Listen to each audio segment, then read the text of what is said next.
কোন জায়গায়? এটা আমার কলিগের আর কি আঙ্কেল হয়, তার কাছে আর কি ও দেখাচ্ছি। আচ্ছা ভালো, ঠিক আছে। ডাক্তারটা অনেক ভালো আর কি। আচ্ছা। আর কষ্ট অনেক কম, কারণ আপনার একটু ছাড় পাইছি, না রেফারেন্স হলে তো স্যার রেফারেন্সে পাওয়া যাবে। গেছি তো একটু আর কি ডিসকাউন্ট দিচ্ছে। তো আমি অলরেডি আর কি রুট ক্যানেল করাই নিচ্ছি, এখন আপনার বাকি আর একদিন যাইতে হবে, মঙ্গলবারে যাব আর কি। আচ্ছা। তো ক্লাসে আসি। তো এটা আর কি আজকে আমাদের মেন যেটা টপিক ছিল সেটা হলো আপনার ক্যালেন্ডার ডিজাইন এবং প্রোডাক্ট প্যাকেজিং। যেটা প্রোডাক্ট প্যাকেজিংটার মধ্যে আমি এটাই দেখাবো, জাস্ট আমি একটা এক্সাম্পল দিয়ে দিলে আপনারা পরবর্তীতে সবই মোটামুটি সব প্রোডাক্ট প্যাকেজিং এর তৈরির প্রসেসটা সেম। ঠিক আছে? হয়তোবা মনে হইতে পারে যে এখানে যে যা মনে হচ্ছে যে একটা প্যাকেটই দাঁড় করানো আছে, এমনটা মনে হচ্ছে না এখানে? তো ডিজাইনটা কি আমরা অ্যাকচুয়ালি এভাবেই করব? অ্যাকচুয়ালি ডিজাইনটা এভাবে করবো না, ডিজাইনটা আমরা ফ্ল্যাট একটা পেজে করব, তারপর মকআপে ছেড়ে দেবো, ডিজাইন এরকম হয়ে যাবে। তো দেখেন প্রসেস স্টেপ বাই স্টেপ কিভাবে আমরা করি আর কি, দেখলেই হবে আর কি। তো এখানে দেখবেন যে এই প্যাকেজের একটা সাইজ দেওয়া আছে, খেয়াল করছেন কি এখানে? হুম।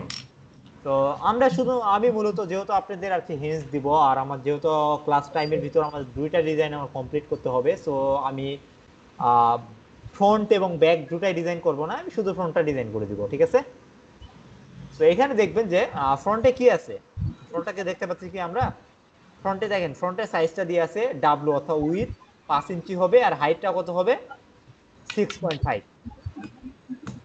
উইথটা 5 ইঞ্চি হবে, হাইটটা হবে 6.5 ইঞ্চি। তো এইভাবে আমরা একটা আর্টবোর্ড বানাই নিব। এখানে আরেকটু আর্টবোর্ডটা যদি আমরা ভালো করে খেয়াল করি, আমরা একটা দেখবো না, এখানে দেখবো কি টোটাল। দেখেন আমরা টোটাল উইথটা যদি আমরা যোগ করি তাহলে আমাদের কত দাঁড়াবে? এখানে দেখেন এটা আড়াই, এটা আড়াই, আড়াই আর কত হয়? 5, 5 আর আপনার 5, তাহলে কত হচ্ছে? 10 হচ্ছে না? হুম। 10, 10 এবং হাইট তো সেমই থাকবে, হাইট তো আর বেশি হবে না।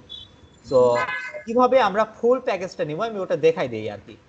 তো আমি লোগোটা কেটে দেই, আমি নিউ একটা ইয়ে ক্রিয়েট করে নেই।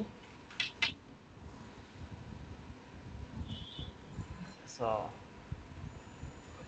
রেকর্ড তো চালু করে নিছি না আমি। সো আমি তো স্ক্রিন দেখতে পাচ্ছি না, স্ক্রিন দেখা যায় না। নাফিউল ভাই কি সেম প্রবলেম?